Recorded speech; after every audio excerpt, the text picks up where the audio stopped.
held that kind of risk. The lines on her face eased a little and a smile tugged at her lips. She touched her finger to his face. At least we had each other.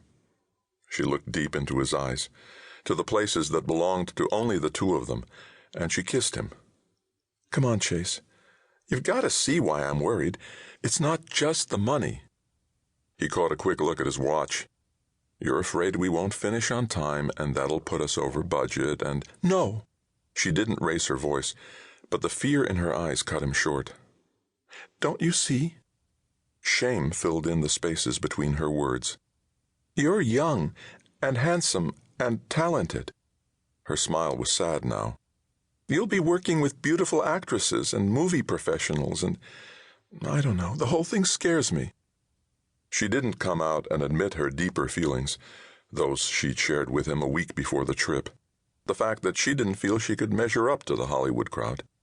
Chase ached for her, frustrated by her lack of confidence. This isn't about the movie industry. It's about a bigger mission field than we ever had in Indonesia. He wove his fingers into her thick, dark hair, drew her close, and kissed her once more. Trust me, baby, please.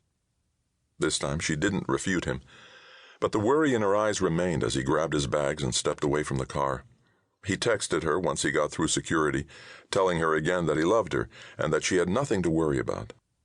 But she didn't answer, and now, no matter how badly he needed to sleep, he couldn't shake the look on her face or the tone of her voice. What if her fears were some sort of premonition about the movie? Maybe God was using her to tell Keith and him to pull out now, before they lost everything. Once on the plane, he tightened his seatbelt and stared out the window. But then Keith's wife was completely on board with their plans. Her father was one of the investors, after all. Besides that, Keith's daughter, Andy, was a freshman at Indiana University, so the shoot would give Keith a window to Andy's world, something he was grateful for.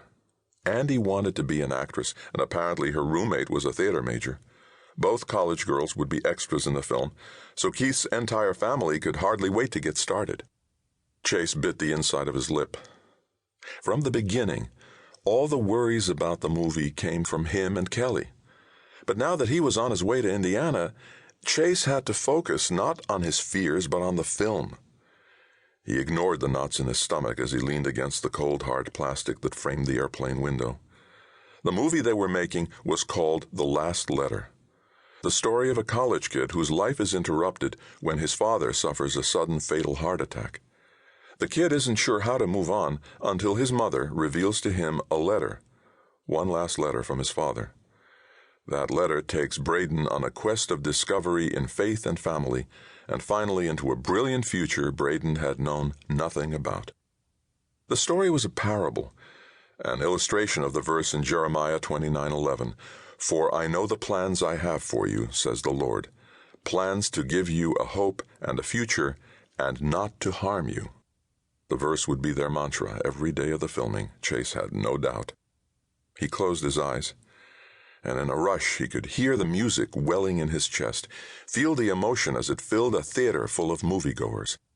He could see the images as they danced across the big screen, and he could imagine all of it playing out beyond his wildest expectations. But the way from here to there could easily be 1,000,000 miles of rocky back roads and potholes. They were still at the gate, still waiting for the plane to head out toward the runway. Chase blinked and stared out the window, beyond the airport to the blue sky. Every day this week had been blue, not a cloud in sight, something Chase and Keith both found fitting. Because no matter what Kelly feared, no matter what pressures came with this decision, here was the moment Chase and Keith had dreamed of and planned for. The culmination of a lifetime of believing that God wanted them to take part in saving the world, not on a mission field in Indonesia, but in packed movie houses across America. Oak River Films, they called themselves. The name came from their love of the first psalm. Chase had long since memorized the first 3 verses. "Blessed is the man who walks not in the counsel of the wicked, nor stands in the way of sinners, nor sits in the seat of scoffers. But his delight is in the law of the Lord, and on his law he meditates day and night. He is like a tree planted by streams of water that yields its